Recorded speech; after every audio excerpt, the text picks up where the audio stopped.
So this is the second of our webinars on the Fair Funding Review 2.0. It's the first half hour of the presentations. Then Dan is going to give us an update on local authority accounts, the data he's got from your accounts where you've completed them and published them. And then Andrew Cross will give us an update on the benchmarking service that he runs that many of you are starting to subscribe to now, which is great. Starting off looking at the consultation, seems like we've had this for years. It feels like we've been doing it forever, but it's less than 2 months since it started. It's an 8-week consultation, so 15th of August is the deadline for getting your responses, and I know many of you are working on them already, and I know a lot of the representative group consultation responses are starting to be circulated and completed. Before that, we'll quickly look at the MTFP modelling.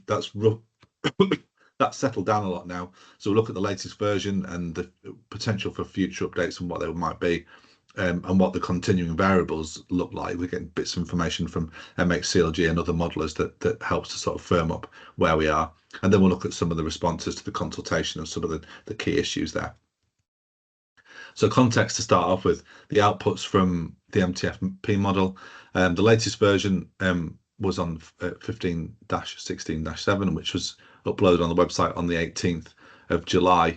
We made some updates following the session with MHCLG on the 16th of July. And the feedback from that session was that the models from Pixel and from others as well were in the right area, but MHCLG are really careful to they're not confirming these as being actual allocations, just saying that we've understood what's going on in the consultation and modelled it in broadly the right way. And you'll see there on the right the kind of broad shape of the settlement, which I think became apparent fairly early on, but I think has started to firm up now.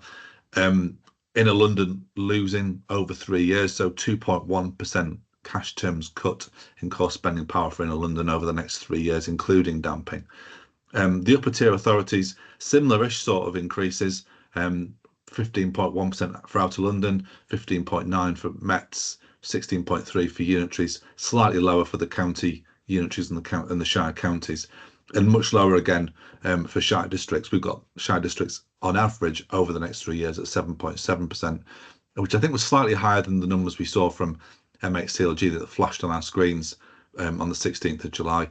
And our numbers for fire authorities are definitely a bit higher than those that MHCLG have got, but we're going with the modelling, and I think our models now, there's quite a lot of cross-model support really in terms of what the outcomes are, and the sense of our model, London Council's model, Local Futures model, and I think the new IFS model that came out today are showing pretty similar sort of outcomes, certainly at class level across the country. So we're not planning to make any changes now, or any substantive changes to the MTFP model now until the policy statement comes out at the end of September. I think they've kind of settled down now in terms of the modelling. We haven't needed to make any changes for a while. The models seem similar across different providers, and nothing new is coming out. We've had a few bits of guidance, which I'll take you through in a second. So I think we will try and keep these static now until we get something substantive coming out of the policy statement at the end of September.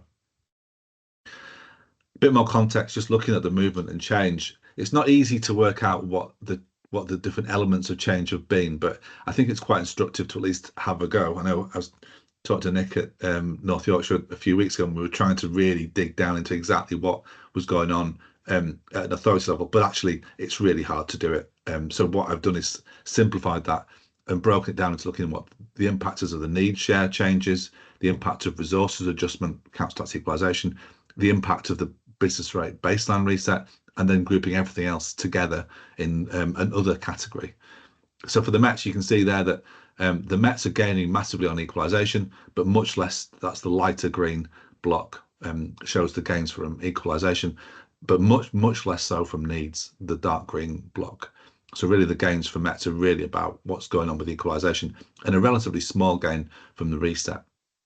All the kind of the offsetting losses as a class for Mets tend to come from that other category.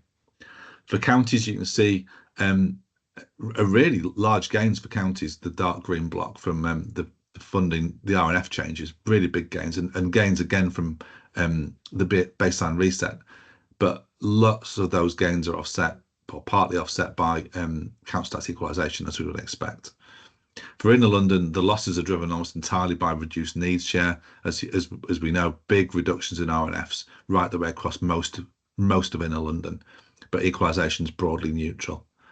Outer London is interesting in that it tends to lose from the RNF changes, so that's typically losing in particular from things like highways, from children's, etc., but gaining overall. And Outer London has done really well. Much of Outer London has done really well, not all of it. Richmond's not, and Bromley haven't done quite so well, but most of Outer London has done well, and that seems to be driven partly by the reset, but particularly by those other gains, other changes in the settlement. Then looking at shire districts, we can see there that the headline changes for shire districts were big losses in the need share, big losses as we expected on the baseline reset. But the gains that we saw in many district councils, and surprisingly big gains in some places, sort of average increases of 9-10% per year for some districts, they seem to be driven entirely by that other category. So what's in that other category? I think it's a whole range of different things, which are quite hard to pick apart. So changes in the RNF weightings, really important, that especially for districts. The weightings for the foundation formula in particular was really high for the lower tier foundation formula, and we'll explore that a bit more in a second. There's also the loss of the ASC grants, or the equalisation element of that. So for many high need authorities, for many Mets in particular, for instance, those authorities were gaining a lot from equalisation in the current social care grants. That drops out and is dealt with in global terms by resource adjustment in the new SFA. There's also a whole range of baseline effects, things like 13-14 damping, negative RSG, those things dropping out. They particularly affect shire counties, I think. And then lots of other things that are really hard to pull apart, like the distributional effects of the cuts in 2016, 17, and all that kind of thing. So that shows you, I think, the broad shape of the settlement. And I think a couple of things that just to draw out before we go into the rest of the presentation is that Mets haven't done as well on need share as I thought they would, and I think that probably explains why their outcomes as a class are not quite as the gains aren't quite as big as we might have expected. On the other hand, you can see for shire counties, their needs gains are a lot higher than we were expecting, and I think it explains why, as a class, shire counties and I think county unitaries too have done better than we were anticipating. Inner London, again, what's driving their losses is really about big reductions in their share of needs. That was really flagged up well in advance, but you can really see there that's the big movement for them. And for shire districts, I think it's all about the weightings in the end. There are various planned changes in data, etc., that will come through over the next 4 or 5 months. The big one is going to be the mid-2024 population estimates. They were actually out last week. I've not had a chance to look at them yet, but I will have a look at that and send around some analysis to see what effect that might have. We're not going to update the RNFs ourselves for those population estimates. We just don't have enough data to do that. But we'll give some indication of potential direction of travel. We'll wait. We won't update any of the RNFs until we get something formally back from MHCLG at some point over the next few months. There's some data updates for ACA. The other big one will be the index of multiple deprivation, the 2025 version of that mid-autumn. That could be very close to the provisional settlement itself. Finally, traffic flow, then the council tax base CTB1 in October 2025. I'm not sure whether that will be used in the provisional or the final settlement. It's not clear whether that will happen. If it is, the key thing for billing authorities is to really get ahead of it and really make sure you understand what's in that CTB1, and to make sure that you're not overstating any of the discounts. So, in other words, make sure your tax base is as low as is justifiable. So, as I've said, we're not going to update the MTFP model until new data is available from MHCLG in respect of new RNF shares. Or for other, we are still waiting confirmation and decisions around some other things, things like how will they actually apply some of the changes in funding formulas, treatment of rolled-in grants and quantum. We've got strong guidance from our MHCLG on how to handle these things, but many of those, or many aspects of those, are still subject to decisions from ministers. So we don't know exactly how they'll outturn yet. I think the thing we might do in the model over the next week or so is not to change the default settings in the model until the policy statement, but I think we might add a few features that just allow you to explore some of the potential variables. One of them is the phasing of the spending review 2025 allocations. Explore that in the next slide. Also, LABCG, how that might be handled, again in a later slide. Consolidated grants, the guidance to us from the department was that grants outside SFA would, to model no change in distribution, but clearly there are options. The main one being public health grant, and you can review, you can only look at some of the variables there within the model to see what the impact might be. We've been told that the modelling assumption for new money is that it's distributed using new shares, i.e. the shares that are in the model already, the new needs shares. But I think there's a fair chance that they might change their mind on some of that stuff, especially for new money. So some of that new money that comes from the spending review, I think they might distribute more specifically. And as a kind of an indication, when we saw some of the numbers from MHCLG at the very high class level, that some of the increases for shire districts were lower as a class than those we've assumed in our modelling. And I wonder whether they have distributed some of, say, the new the new spending review money through adult social care alone rather than through the weighted RNF. So we'll put an option in for that too. We've already got options in for council tax equalisation, although I'm not sure that's going to shift very much. What else to mention here? Potential also for different damping floors, and I think there's an outside chance they might change the phasing of gains and losses, following any responses on the consultation. I think it's pretty unlikely, but it's kind of held out as a possible. Just finally, two of the final things. 100% pilot. We're not clear whether the growth from business rate growth from the pilots will be rolled into SFA, or whether indeed MHCLG are already modelling that, but there are some complications there. Similarly with the GLA, we're now being told to treat the GLA as a fire authority within the settlement, but the business rate growth remains outside it. The option we've taken is essentially just to damp the GLA's resources to zero, so there's no change, no effect on the rest of the settlement. Quickly looking first at the phasing of spending review monies. So the assumption that we used and that we developed along when we did our briefing on the spending review was that we based our figures on the core spending power numbers that were in the spending review. They were in table 5.3, and you see them there in the middle of that table on the right. So we used that as the basis, but obviously what we didn't know at the time was how much growth had been assumed for council tax and how much therefore was available for grant increases. So our assumption was that council tax yield will increase by about 6.2% annually, which is how council tax has grown within the settlement over the last 3 years.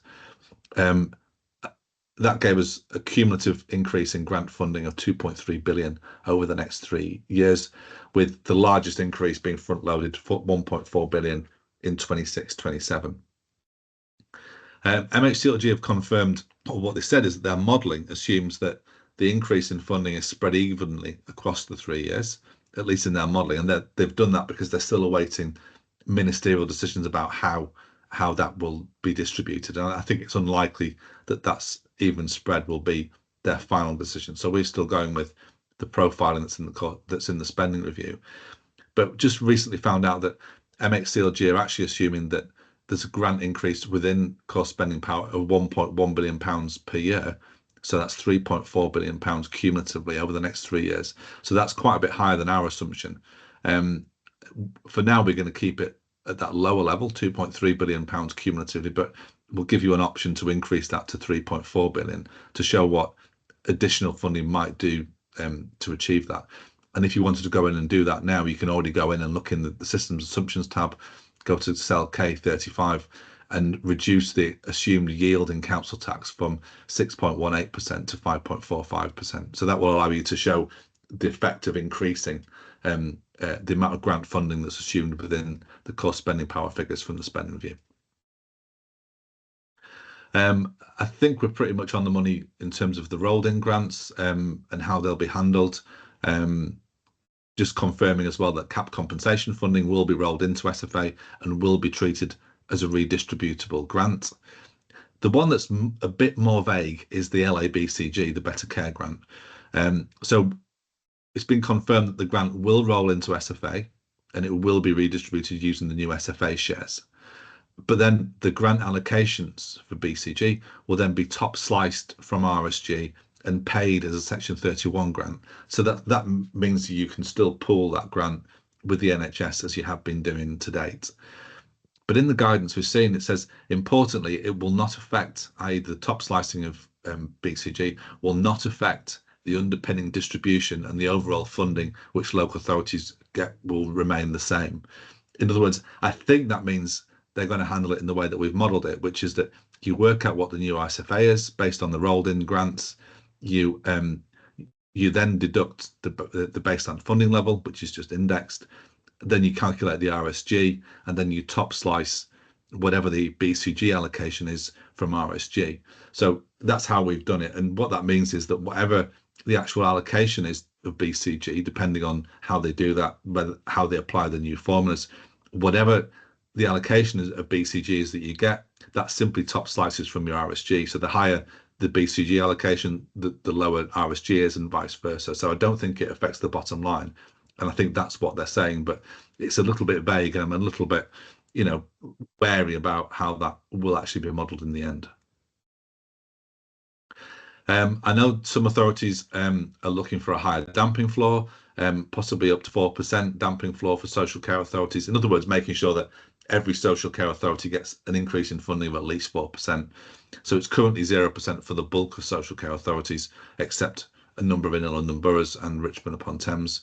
I think in practical terms, the highest floor level, if ministers wanted to do this, would probably be about 2% lower than the average increase in resources. That's really more like between 2 and 3%.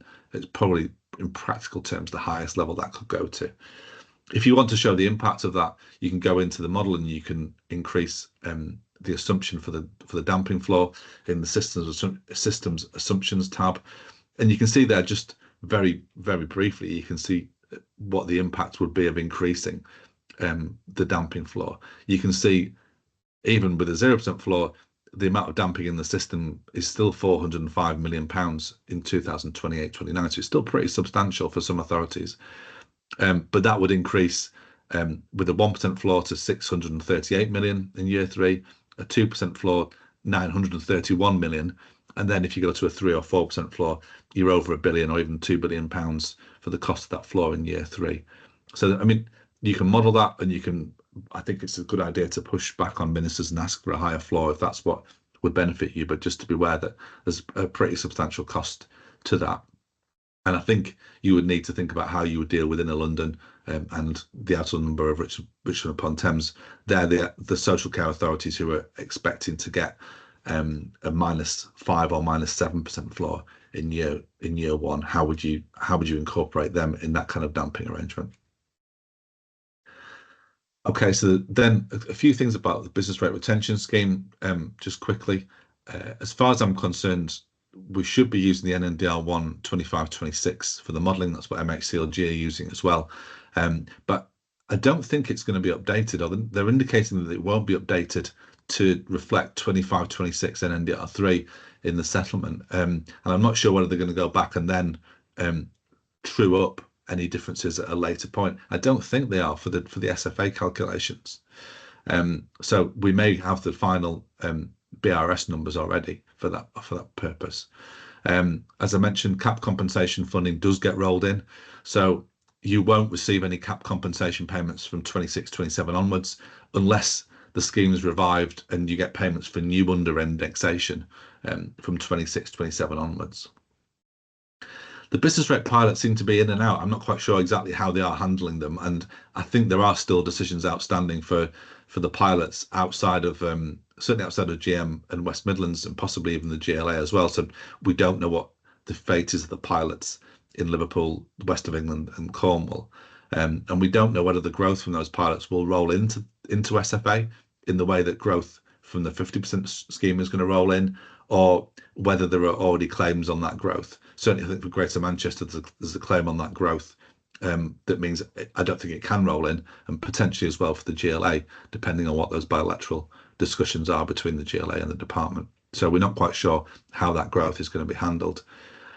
And I think I've had quite a few questions about the baseline reset and the BRS and how that works alongside this consultation. It is being handled kind of in a parallel universe, really.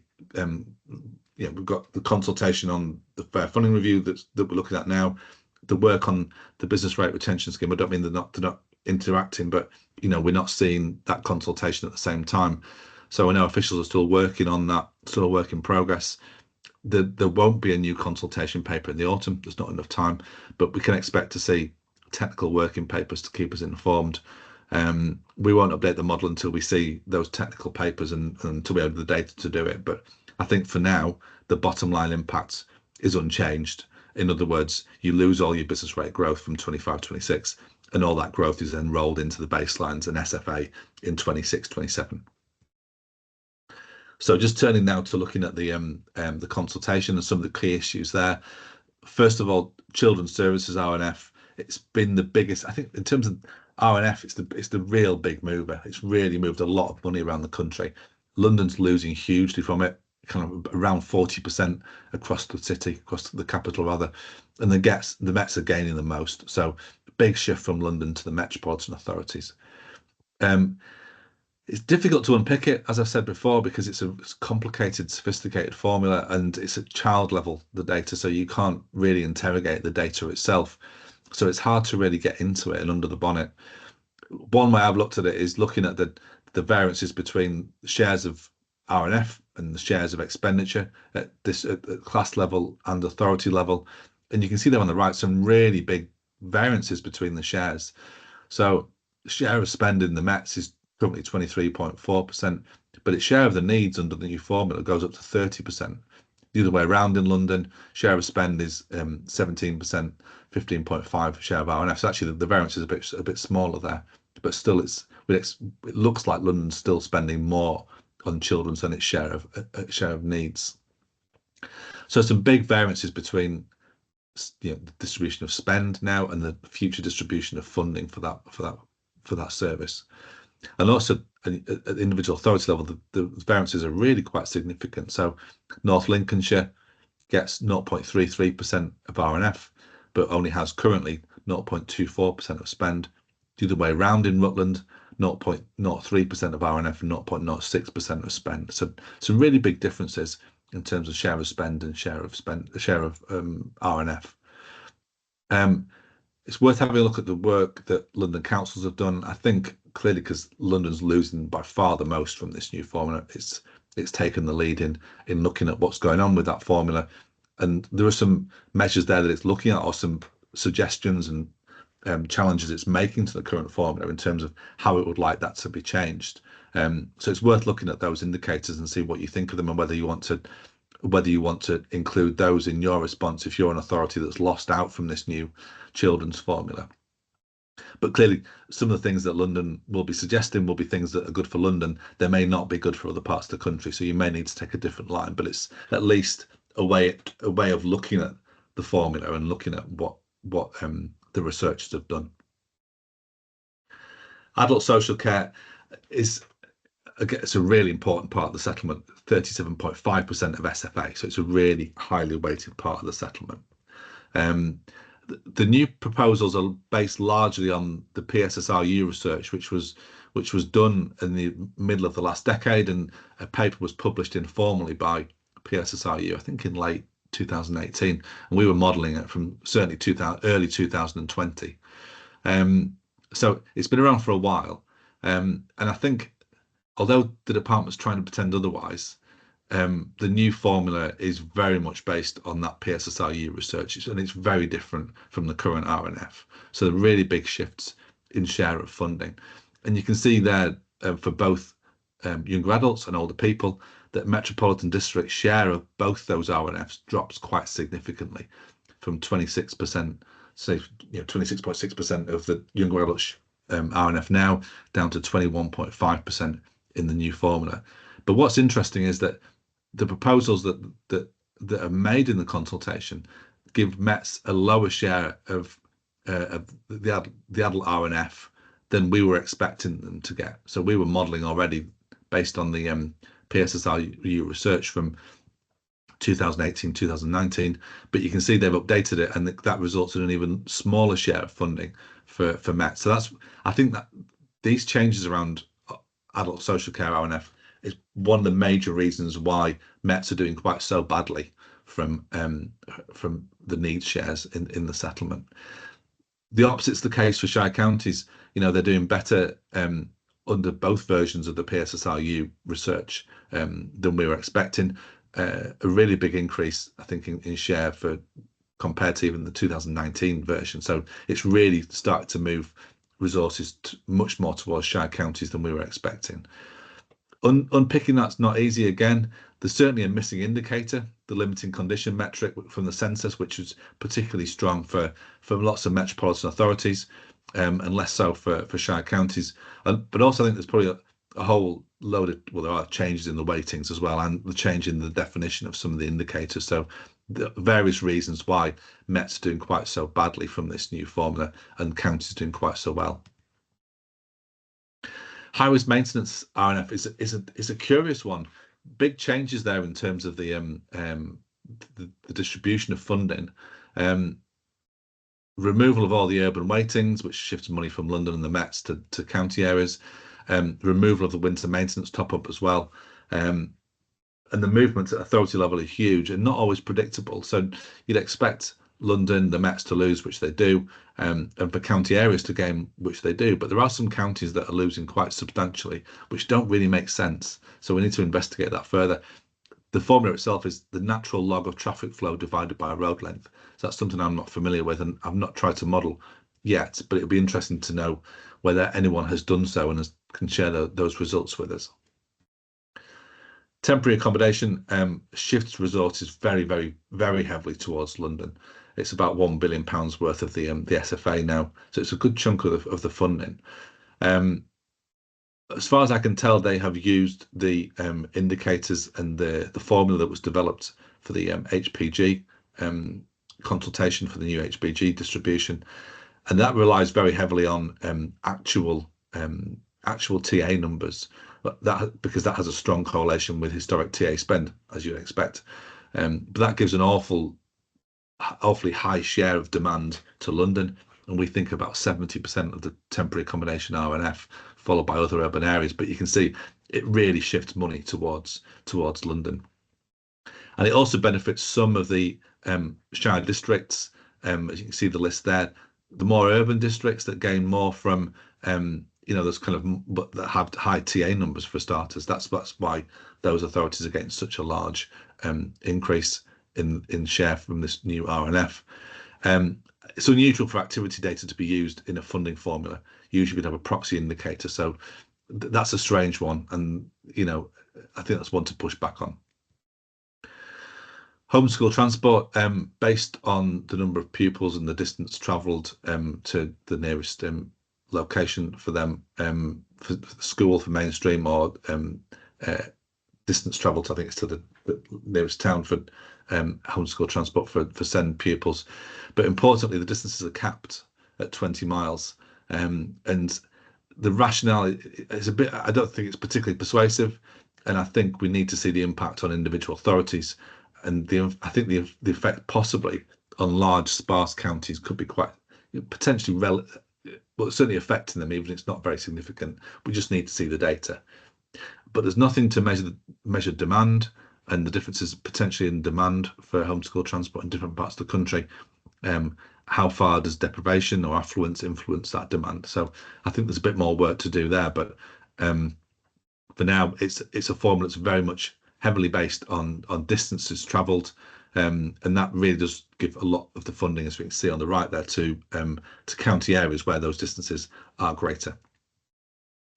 The foundation formula, it's been difficult to model this because we've not been able to get into the visitor data particularly well.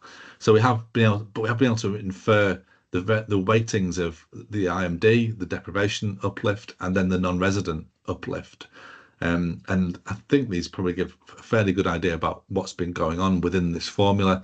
I think the key issue for me is that very high weightings for both non-resident population and for deprivation, and they seem to offset one another. So you can see for Met authorities are gaining, as we expect, very significantly from the deprivation uplift, but more surprisingly losing very significantly from the non-resident top-up.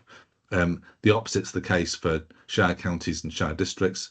London's gaining, or certainly Inner London is gaining from both the IMD deprivation uplift and the non-resident uplift as well, but not very significantly. I think there will need to be some revisions around the non-resident population. They've given the same weightings for non-residents and residents, which I don't think really will stand up to much scrutiny. They'll need to think more about those weightings, and I think probably give a higher weighting to full-time residents. The commuter numbers, I think, look a bit soft. They're now based on gross numbers, but they're taken from the 2021 census, and the consultation paper itself says that this might poorly reflect post-pandemic commuting patterns, and I think that's possibly true. So I think they need to look at an alternative there and really look at what's a realistic way of measuring commuter numbers, but I'm not sure what the alternative is. Visitors are very strange. It's taken from a Visit Britain survey, but the data only appears to be to county level, so I'm not sure how they've converted that to local authority level. Look on the chart on the right at regional level data. Day visitor numbers are very high in London, but much lower overnight visits. And some strange numbers there when we look at the non-resident top-up. It seems to suggest that in cash terms, Westminster's getting an uplift that's only just larger than somewhere like West Sussex, which I'm not quite sure is what the intention would be from this kind of top-up. I'm not sure about the weighting as well for the overnight visitors versus the day visitors. I think the overnight visitors should have a higher weighting than day visitors. We see some places with very high overnight visitors per head, particularly tourist destinations, Cornwall, Devon, North Yorkshire, etc. And some of those places also have high levels of day visitors too. The places with the lowest numbers or the lowest rates of overnight and day visits are Hertfordshire, North Lincolnshire and Tees Valley, so some very varied places. And then foreign visitor numbers are excluded entirely because the data is poor.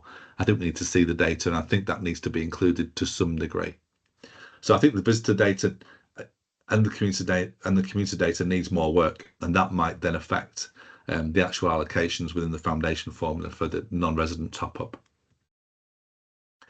ACA, the key thing here is going to be about remoteness.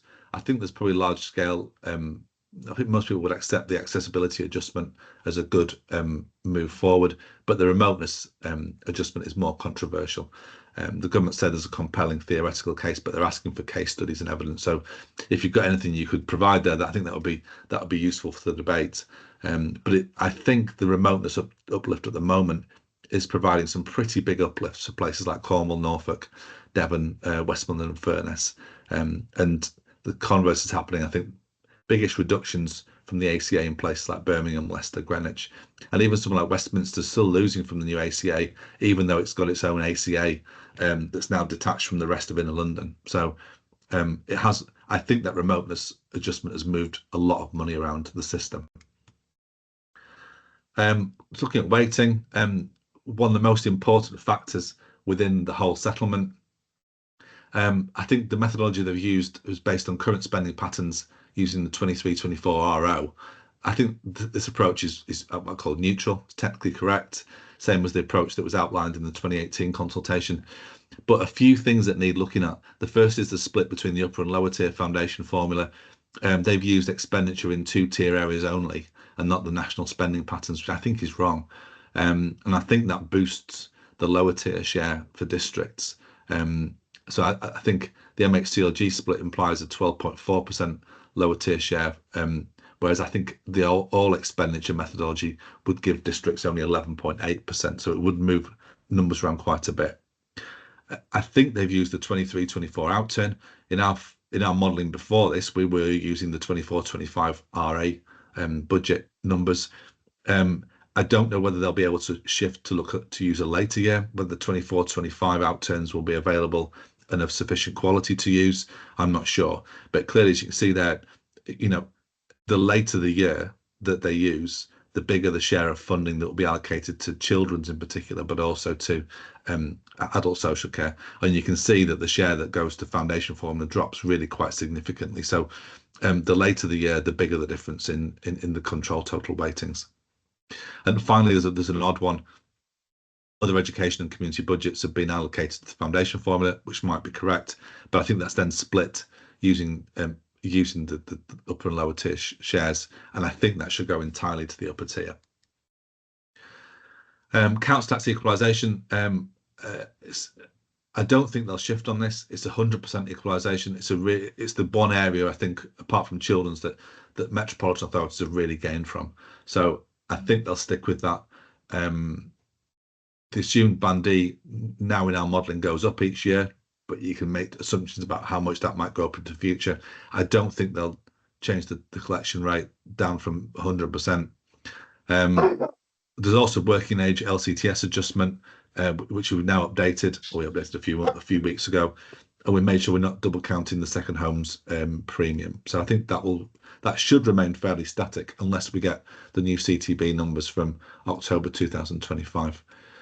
One final chart from me, just indicating, based on our assumptions around what comes out of the spending review, that about a third of the increase in the settlement is from grant, and about 2/3 comes from council tax growth. So, and you can see a lot of the assumptions here are going to be about council tax, and there's an implication that you will increase your council tax along the maximum. But I know from talking to many that won't be the case. But I think that this will be a major focus for media coverage. What does this mean for council tax? What does this mean for council tax in different parts of the country? Okay, Dan, I'll hand over to you. I apologise, I've overrun a little bit there. Thanks, Adrian. Do you want to move on the slide? So I'm going to look at the accounts analysis, looking at the 24-25 accounts. It's interesting see where there's a correlation between those that Adrian have said will gain and will lose, and their current level of financial health. So looking at it at sector level, when I look across my data, I think the one type of authority that's seemingly in its most perilous state in terms of financial health are Out of London. And I noticed there that although Out of London gain, in London don't, they don't gain as much as Mets and Unitaries, etc. So that'll be interesting. But what I'm going to look at is the current state of financial health based upon the 89% of accounts that are now published. I guess if you want to move on a slide, actually, Adrian, there's just 34 unpublished, but that 89% publication rate, which is where we are now, compares very favourably with 70% at the same point last year. If I look at the 11% unpublished, every impression you get from the delay notices is it's usually the same ones that hadn't published at this time last year, so they've got the knock-on effect of late audits, disclaimed audits that are still not disclaimed, they're in draft, and therefore the inability to really close down 24-25 without 23-24 being closed. But generally, lots of authorities have moved forward much more than last year, and across all types of authority as well. So that's really good news. I think it's a really good vindication for finance teams that they've done their bit in terms of addressing the audit accounts backlog.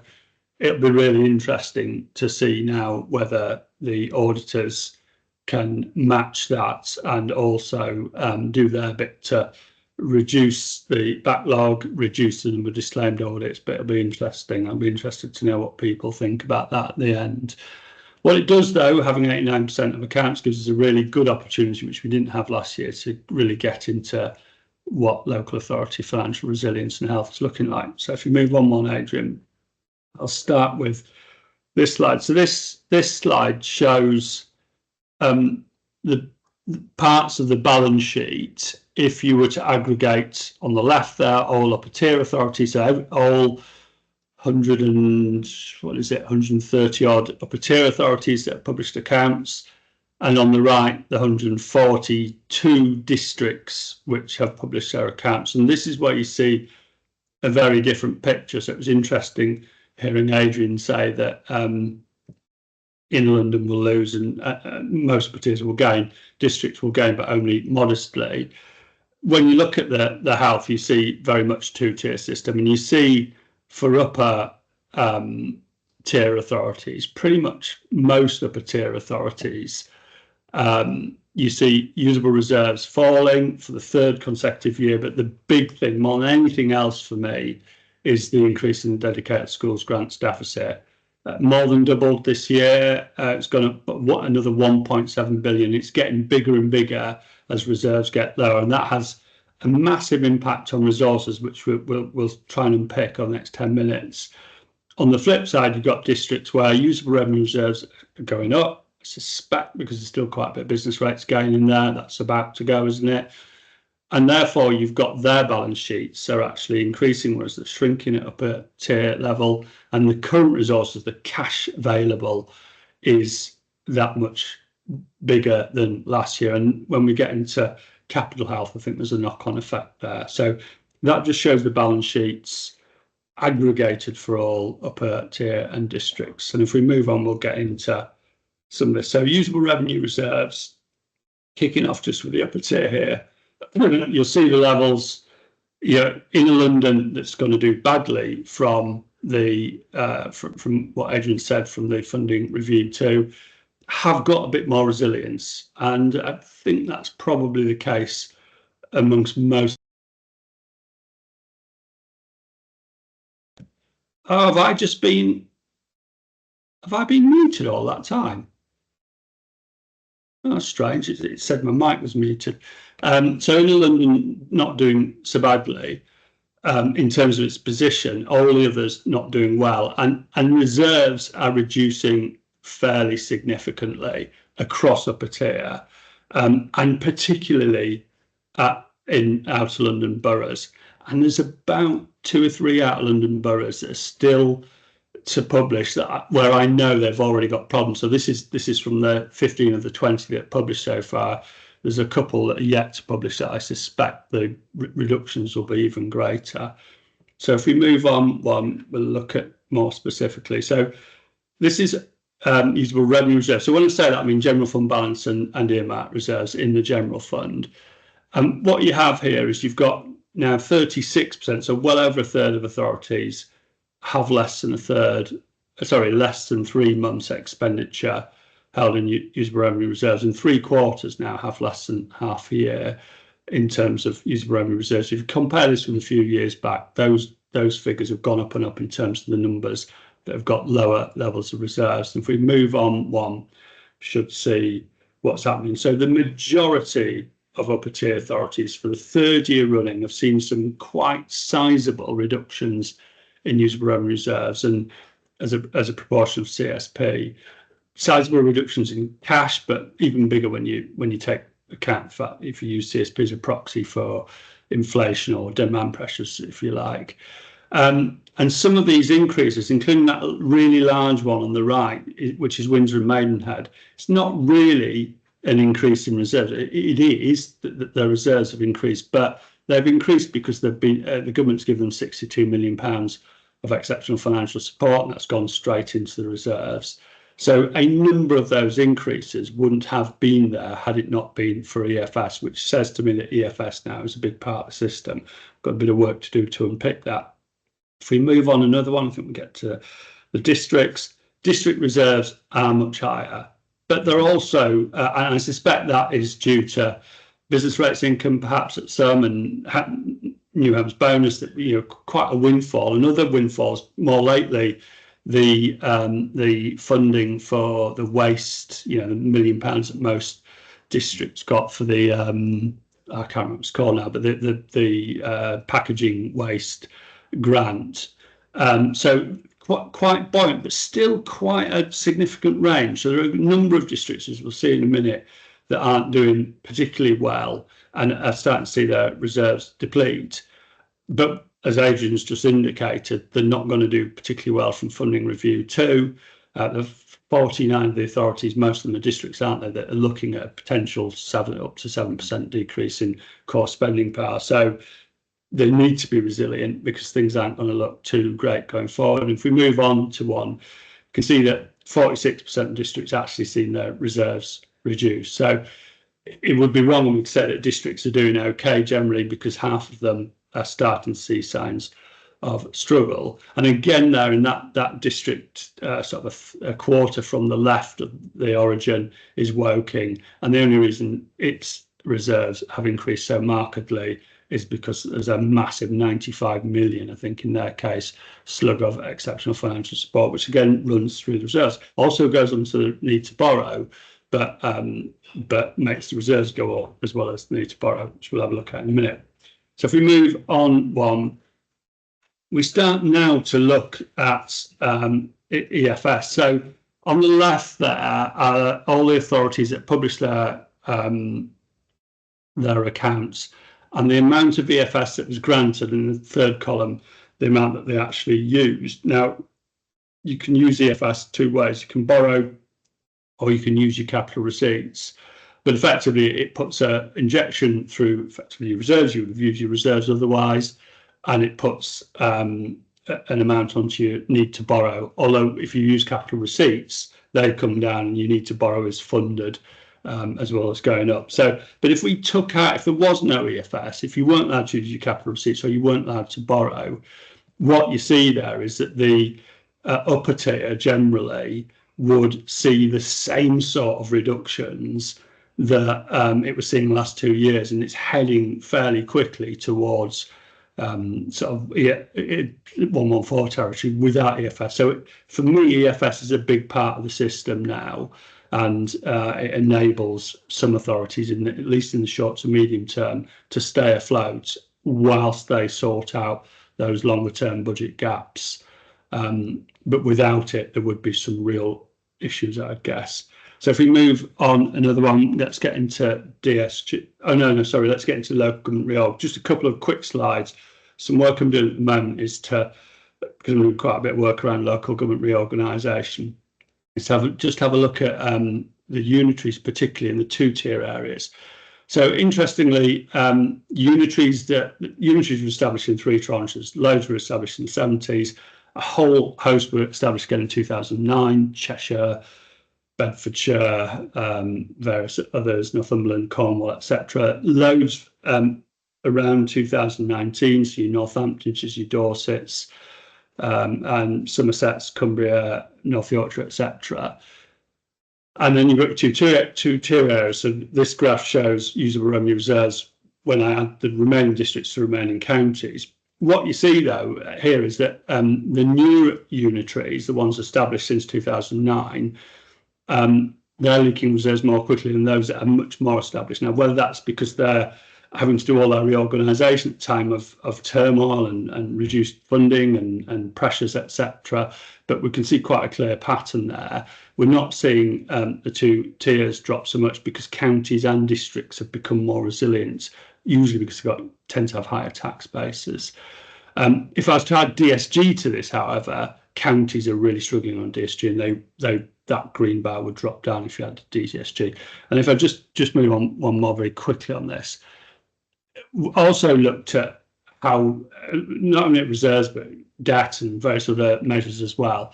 I can't see any real correlation between size and financial health. So some really big authorities doing really well, some really big authorities are not doing well at all, and the same with authorities. If I think about the last lot to go, North Yorkshire looks pretty solid.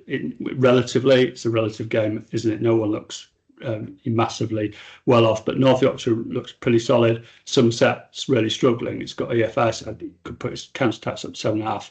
They're both single county unitaries, one doing relatively okay and one showing signs of real struggle. So I don't think there is a correlation. So there's a lot said, isn't there, around the magical 500,000 figure. In terms of resilience, I don't really see that there's much going on to say that big or small or in between is better or worse. But I'll leave it there. More to do on that with, this was last year's figures, so I'm just churning through this year's figures for that.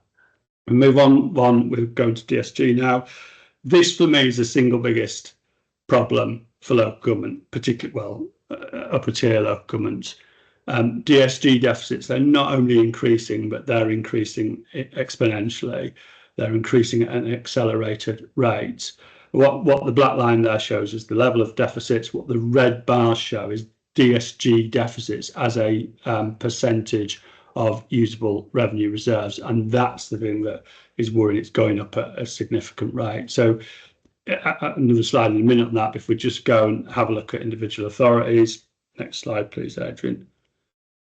You'll see now that 5/6 of, I think it was about 3/4 last year, now are in deficit, and some are in massive levels of deficit. You know, almost a quarter of the whole spending power for a year plus in DSG deficits. That for an upper tier authority is one heck of a lump of deficit, and they're getting bigger, as the next graph will show if you move on one. So pretty much well, all but 14 authorities saw their DSG deficits increase, and increase sizably. Most authorities where they're increasing, they've doubled. They've doubled from last year. So you've got authorities that might have had 40 million last year, they're 80, 90 million this year. Just not sustainable. So 1.7 billion in addition was put onto DSG deficits. For me, that's the biggest move of all the measures and the biggest risk to local government financial health.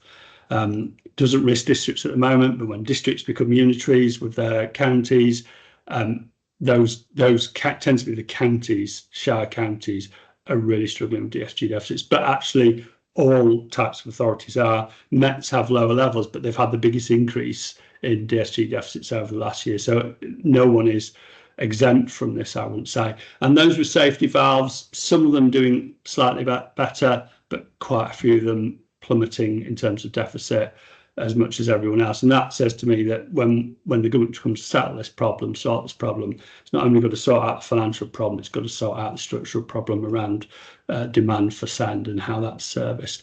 If we move on one, we will see that this is sort of the Armageddon scenario. I took the 24-25 decreases in usable reserves and increases in DSG deficits and just plotted them forward. So if they were to continue at the same rate, you know, DSG deficits are accelerating in their increase, but I've just taken that 1 year change. By 28-29, the green line, which is usable revenue reserves and DSG across the whole of upper tier, will hit zero. So that'll be the point, if nothing else changes, when DSG deficits overwhelm the balance sheet because they become larger than the whole of the general fund balance and earmarked revenue reserves. So not looking good, and clearly something that the government will be tackling this autumn, but will it tackle it sufficiently?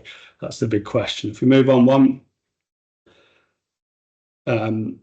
what you have here, this is now adding usable revenue reserves to dedicated school grants deficits, and you see there on the right hand side, there are now 6 authorities whose DSG deficits are larger than their whole usable revenue reserves, and that'll be 8 when the last few published, because there's 2 in there that were like that last year, where there's no indication that it's going to get any better, but getting worse. So we really need this autumn policy statement saying DSG, don't we? Otherwise, more authorities will head to that sort of deficit, that net deficit position on their reserves, and at some point they'll have to remove the statutory override.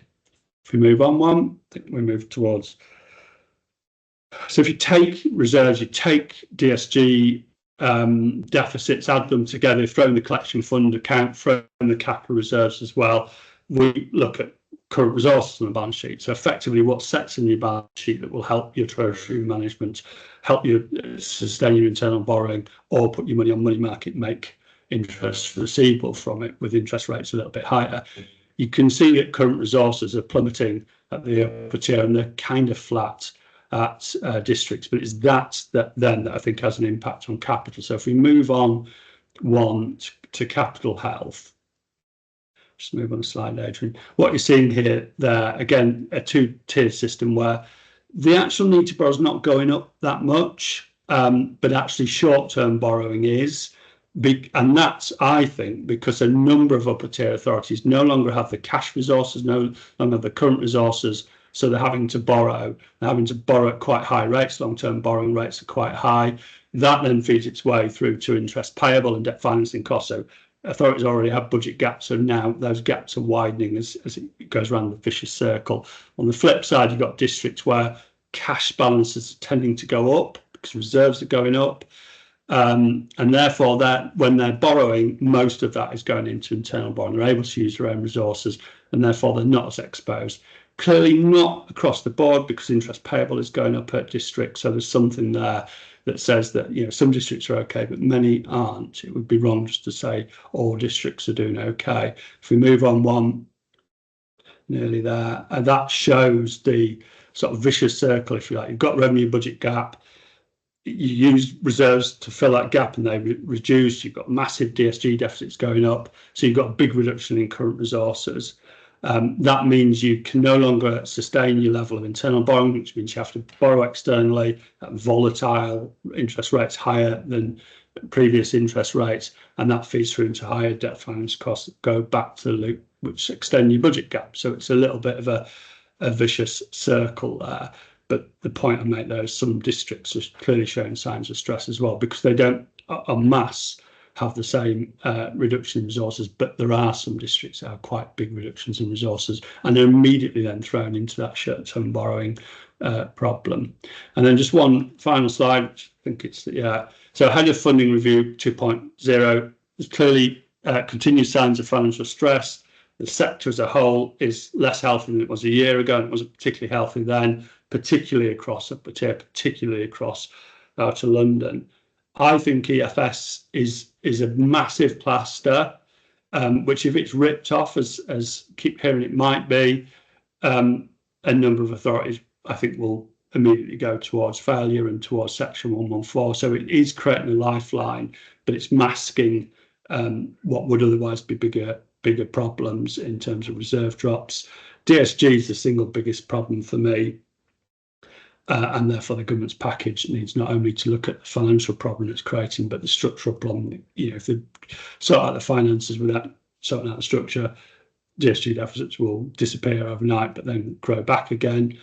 And you can start to see some of those revenue issues around DSG, around exceptional financial support, are leaching in to capital health. And I wonder actually if some authorities, their ability to invest has been crowded out by the fact that they're having to borrow for revenue purposes and therefore not able to do as much as they would otherwise want to on the capital side. I can't prove that, but I wonder if that's the case. And then finally, just to get back to Aidan's thing, there is no real correlation between those authorities that will do well through the funding review and those that are currently in real dire straits. There is some, but not absolute. And therefore, I think there are a number of authorities that will fall through the gap. They won't do well at funding review. They might have expected they would do relatively well. They won't, and they're already in a perilous state. So I suspect we'll see after, when budget setting next year, that fair funding review will not solve all the issues, and therefore exceptional financial support or 114s will become prevalent again. And that's me. Thank you very much. Thank you, Adrian. Sorry, we've overrun there. I think you're on mute, Adrian. Cheers. Thanks, Andrew. Yeah, over to you, Andrew. Okay. Yep. Hi all. Okay, so if me or to the next slide, please. Okay, so yeah, hi all. So this is just a short section on our benchmarking reporting suite, which we launched back on the 1st of April. So for those that have seen it so far, great. But for those that haven't, what it is we've created a benchmarking suite that uses Microsoft Power BI to stick together lots of financial information from government sources, including the multi-year RO revenue outturn data, the RA budget-related data, and we put it together with things like population-related data, so we can get things like the cost per head comparisons of the different types of services, so adult social care cost per head and how it compares across like metropolitan councils or counties, or how one council compares with its statistical neighbours. We also draw in information about core spending power, doing similar analysis about how things have changed over time, what the core spending power per heads are, and what it means in comparison to others. We also take into account things like NNDR and the amount of business rates growth which has been retained by different councils, council tax, dedicated schools grants balances. We have reports on borrowing and investments, and children's section 251 cost per head type comparisons, amongst others. So next slide, please. So I did a webinar before we kicked off where we said that we were going to go live with a range of reports, but there were some that we were wanting to develop. And since that time, we have now moved the service forward, and we've added on some additional reports that weren't there previously. So now, if, for example, you were looking at the RO related data, you would now be able to drill down, not only looking at adult social care, but you'd be able to drill in and look at, for example, learning disability support and how that compares to others. And you can drill down to the next level of granularity, which is employee costs or running costs or sales fees and charges related income or other grants. So we now get to really low levels of granularity in comparison to when you're looking at how your council compares to another. Mm-hmm. We've also added on how core spending power compares with, or rather core spending power per head compares with the index of multiple deprivation.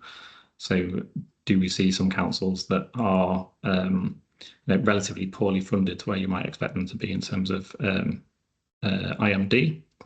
We've added on a new sales fees and charges report, which has enabled us to compare how your council gets on in terms of sales fees and charges in comparison to others by all of the different service types. So again, adult social care, waste, culture, what are you getting, parking services, that kind of thing. We've incorporated a new report associated with borrowing and investments. So what is the total quantum of borrowing by each local authority on a per head basis, and how does that compare to other councils? And similarly, how much is being invested in terms of treasury management, and what are councils getting in terms of the income per head associated with that investment, and how does that compare? We've also added on some historic report pages, just so we can keep a record of old versions, just to take account of when we're updating data, so we can still access old information if we need to. And we've added on a number of interface improvements as well. Okay, next slide, please. So yeah, so there's been some pretty large developments over the course of the last 6 months, but we have some further ones which are in the pipeline. So we're developing a adult social care report, which is looking at FFR related data. We are in the process of finishing a waste services report, which looks at waste costs per head across all local authorities, but then also matches it with DEFRA related collected waste, household waste statistics as well. So that will be live shortly. There is a new reserves report which will be on the service in the not too distant future. We'll be working on one which is associated with the housing revenue account also. So next slide, please. Other things that are in the pipeline, which will be added shortly, are Ofsted inspection results and how that compares to. So that's been matched with children's social care section 251 finance related data. So we can see the correlations between the Ofsted inspections and the cost per head of different councils. As Adrian outlined earlier, the mid-year population data is going to get updated shortly. So we'll update all the reports to reflect that. We'll be updating the GDP and inflation related information in the core spending power reports. And we have some other improvements to the user interfaces to make it easy for users to interact with. We'll also be adding on a data update timetable as well. So you would know when information is going to be updated and reflected in the reports. Okay, next slide, please. So yeah, and we'll also add on a section about some of the use cases that we've used benchmarking info for. So I'll just give you a couple of examples so far. the borrowing and investments data in there, for example, we've used that to identify that there are some combined authorities, for example, that have got multi hundreds of millions of pounds worth of investments in terms of cash investments, and they're generating lots and lots of interest income from there. And the council I work at has used that to as a basis for trying to renegotiate and improve payment terms associated with capital expenditure projects that we were delivering on their behalf, to get things like payments in advance rather than after we've incurred expenditure, and that's resulted in some very significant cash flow benefits. We've used the RO spend per head comparator data to inform discussions about business plans with the Children's Trust. We've used sales fees and charges related data to identify areas where some councils are getting lower levels of income than others, with the impact of then resulting in some policy changes. We have used the RO and RA benchmarking and core spending power information in order to provide the financial context about how a council is doing in terms of its expenditure and its income sources, and have entered that into the council's budget book, which is publicly available, which is useful for informing councillors, but also the public about the financial context of the council. Next one, please. Other examples are where we've used things like the Section 251 data to demonstrate that the excess spend on children's residential care relative to other councils. And we also have things like the children's social care workforce data, which has helped identify how some councils have got very significant use of agency and how that compares to others. Other examples are we've used that kind of data in some of the financial monitoring reports that we do, and also in the sort of both lobbying for fair funding formula reforms, and also in examples to MHCLG about how there are some councils in the EFS that are not high spenders, do not have DSG deficits, have had historically low borrowing, but still have had very significant financial difficulties, to some extent driven by the funding regime. And we've used that kind of information in government consultations also. Okay, next slide, please. So next steps associated with this. So we are going to do a webinar about all the new updates and have a feedback session with all of the existing customers in early September. Then also in September, we will put on another webinar, which will do a demonstration to all Pixel users, for anyone who's potentially interested in looking at or subscribing to the service. If in the interim, any of you are interested or would like a bespoke demonstration, then please feel free to contact me on the email that's on the page, or Adrian, and we'll organise that. And further information about the service can be found on the Pixel financial benchmarking site, which is accessible to all. Great. That's great. Thank you very much, Andrew. Brilliant. Thank you, Dan, as well. Apologies for overrunning. That was entirely my fault. A bit off more than I could chew in that first presentation. So I apologise for that. So anyone who needs to leave, thanks for coming along. But of course, we've still got some time for discussion, debate, and any questions you've got. So feel free to either put anything in the chat or just put your hand up, and we can try and get through as many questions as you've got. So start off with, I see that Nick, you came back on the highways maintenance RNF, that it seems to exaggerate traffic flow the further you are from the average. I mean, it does seem to have been something that's gone on with rural authorities. Don't seem to have done very well from that. And I'll be honest, I don't understand the statistical technique that's being used, that natural logs. I don't understand that. But I mean, it would be interesting to find out more about for Munich, actually. Second thing as well, you mentioned about 25% of SEND pupils in North Yorkshire travel over 20 miles. I think that's really significant. That's a really huge chunk of the population that are using that service that are traveling over that threshold, and the threshold itself seems to be completely arbitrary. So I just don't understand how they're going to stand that one up. Next one about Dawn from talking about the split national council tax. I hadn't spotted that about the parishes.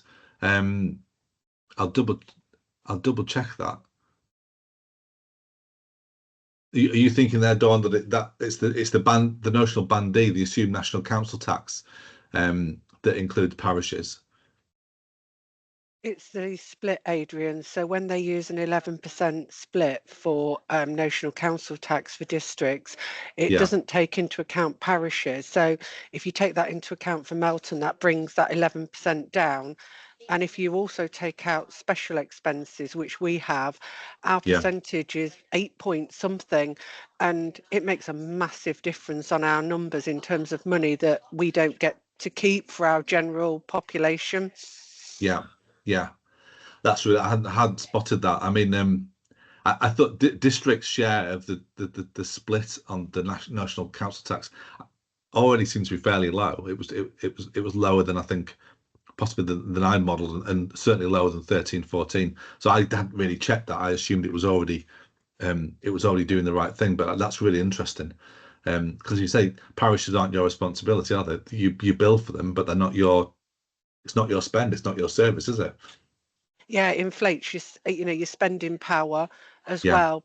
And of course, because upper tier authorities can increase council tax by 5% and districts are restricted anyway to the 3%, that percentage split, that's why it's come down from 2013-14, and it will come down even more. So if it's wrong now, for a lot of parished areas, that's only going to get worse going forward. Has that been? I've not seen District Council Network or SDCT response to the consultation. Is that something they picked up, Dawn? Do you know? They have now, because I spoke to them about it. So I did notice in their draft response they'd put something in, but I think they're asking for others. So I think, I mean, it's the parish is one thing, but the special expenses, as say, is absolutely huge for Melton. So I think they probably need more evidence of how widespread that is. So it wouldn't, changing that split wouldn't change each authority in a different way. It would reduce the share of the resources deduction that goes to district councils. That's really what it is, isn't it? It's a class thing rather than a individual authority thing. Yeah, exactly. Unless, I've got you. I mean, what I've kind of put, or I will put in our responses, that the 11% generally, as you say, would affect classes, not individuals. But I don't know how widespread this special expenses issue is. So if there's a lot of councils with special expenses, then they might just need a different category. But if there's only a handful where it's making a significant difference, then there's a case, I think, for looking at that individually. Because as I say, I think Melton's just now, if we exclude special expenses, our general council tax is only 8.8% share, which is a huge swing from that 11%. So I don't know what the impact is for other councils on that one. I've worked at a number of districts, and I would say special expenses is a thing about half of them. It's a right pain as well, and I don't. Whereas the parish precepts, when you look at CTB1, they're separately identified. I don't think special expenses are, so I don't know how the government I can see how they could not include parish precepts, but I'm not sure I could see how they could not include special expenses without going and getting the data separately. So I think it's more of a problem. I think it's more widespread than you might think. It's a murky world, special expenses, isn't it? Yeah, it is. You get into complete pain. Martin, GLA, thanks for that reference there on the IFS's report that's out today, with a credit for me in there, which is nice of them. And I think, I mean, the good thing, it's great they're doing the work on the fair funding review, and they've been modelling the consultation paper proposals as well. And I think from what I've seen, we're pretty much in a line. So the IFS model is aligned with ours, and I think as a result with London councils as well, and I think probably with LG Futures too. So I think it kind of builds up that case that there's a sort of cross-model support about how we think the proposals are going to be implemented, which is good. Doesn't mean to say that the government won't make further changes that change the outcomes, but I think we're all modelling the proposals as they are in the correct way. So that's good. Martin, I don't know if you're still on the call at the moment. Is there any update you can give us about how the GLA is going to be handled? I'm sure Martin's still there. Sorry, yeah, there's very little we can sort of say at the moment because we are in discussions with the government. So, I mean, whether they'll address that in further detail, because I know we're expecting some sort of policy statement or update in September, October, aren't we? So, yeah, there's not really much I can add at this stage apart from those negotiations continue. But obviously, there are special arrangements, obviously, given we're a strategic authority, and clearly in the next spending review period, they'll need to consider how other strategic authorities, mirror combined authorities, are brought into the system, because obviously there is a commitment to that, and clearly that may well impact on how the system works and wider funding arrangements. So that's something that we're sort of unique in the system at the moment, but clearly there could be 10, 11, 12, potentially more authorities rolled in over the next 3 years. So we'll see how that goes. Yeah, it needs to be regularised, doesn't it, really? Yeah. And I think for the at least 2 other combined authorities, it's the pilot effects that I think are causing trouble. And as I mentioned in the presentation, I'm not sure whether those growth above baseline growth amounts for the pilots will get rolled in, whether they're already been allocated or promised to combined authorities. I'm not sure about that. I think GM's probably got the Greater Manchester's probably got the biggest claim on their local growth, but I'm not sure how that's handled. Yeah, and I think as you've highlighted, obviously the other 100% pilots of Liverpool, Cornwall, etc. You know, there's a lot of lack of clarity about whether they're continuing in the same format as currently. So obviously that's a decision to be confirmed as well for those authorities too. So I think the expectation of the spending review is that our 67% pilots, or enhanced retention arrangements, it's called now, will continue. But you know, the mechanics of that would obviously have to work through with government and the boroughs over the next few months. So. Yeah. And we know you normally do very well in your negotiations with MHCG as well. So we wish you all the best with that, Martin. Well, thanks very much. Yeah, I hope that's helpful update as much as I can say at this stage. Okay, obviously we are in discussions. Yeah. Cheers. Thanks. Adrian, I've got a question on, I think it was on the other thing, and you said there were a number of things like some of the negative RSG baseline funding, but I spoke to the guys at Hyndburn, who I think they're the second most deprived authority in of the districts, and they're in the list of 49 that are going to get the big decrease. They've had a really their tax base has shrunk. They must have high needs, and they're a bit, and they've done all right from business rates going, but not massively well. But I was just wondering, with some of those grants at the start, I don't know if you remember, there was that efficiency support grant that about 8 districts got: Hyndburn, Great Yarmouth, Pendle, Burnley, all the districts that had the biggest cuts in grant in that first year. Could that have knocked on to affect them now? Because it's really hard to see how an authority, like, it feels like it's an unintended consequence. They did really well out of recovery grant, for instance, to see them kicked into the floor when none of the obvious needs and resources indicators should be in their favour. I just wondered if it was something in those grants back in 11, 12 or whenever they were.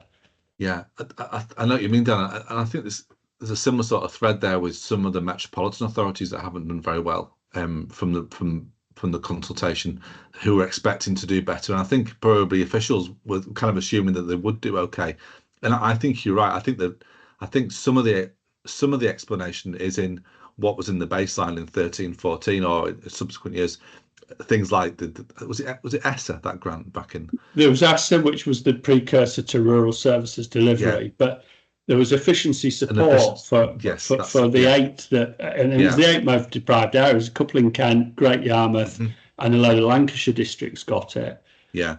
So as that drops out, as you say, that will affect them. Things like as well, like I think about a third of that baseline, the SUFA, the SFA baseline in 13-14 was rolled in grants that had their own distribution. So things like those sorts of grants for Hyndburn and Burnley, etc.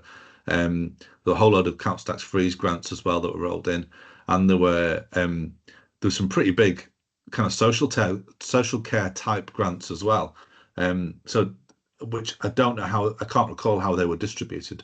So depending on your share of those original grants that were rolled in and your share of the new SFA, you could have lost funding without, while still gaining on some of the RNF shares. So there's some quite odd effects coming through there. I mean, some of those authorities, say in the Northeast, metropolitan authorities in the Northeast, haven't done particularly well. Some of that I think is population. Maybe that's a similar sort of thing with Hyndburn. I don't know. I apologise. I don't know that. But there will be some other factors there. But I think the baseline effects it could be huge for some places. Yeah, that's interesting. Yeah, thank you. Yeah. But a nightmare to unpick. Yeah. We started and then identify, kind of put it to one side. Yeah. And I think as well, Dan, the point you made there about recovery grant, I think some of those authorities that got good shares of recovery grant in 25-26, but then see themselves with poor settlements in 26-27. I think one thing they are asking for is that the recovery grant just gets rolled in and rather doesn't get rolled in, stays with its current distribution. It provides a slightly odd signal for some authorities that they do so well from this in 25-26, and the next year it kind of goes right back the other way.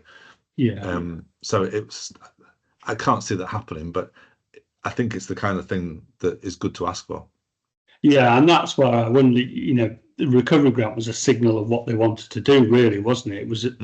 I remember at the time saying it was statistically not particularly sound, but it did what they wanted. So that where you'd expect the more statistical thing to correlate with that, given that they've already stated they want to correct for past distribution. So where there's a difference between recovery grant and what's coming out in 26-27 onwards, I suppose those authorities might legitimately ask, well, what happened then to make that? But I suspect, like you said, it's in the sort of numerical niceties or nasties that because it's such a complex model, but not necessarily intended by the government to give. Yeah, I think there are definitely some unintended consequences at the margins for, especially as you said, for high need Mets, high need unitaries. Some other units in the northeast as well, Tees Valley, Teesside, etc. Apart from Middlesbrough, have done really, really well. Not always been great, and some of those districts too. So let's see. That's the kind of thing where political pressure is going to have an effect, I think, because they're the kind of authorities that I'm sure ministers will want to say have done relatively well. They'll want them to see them with above average increases in resources. Okay, any other questions?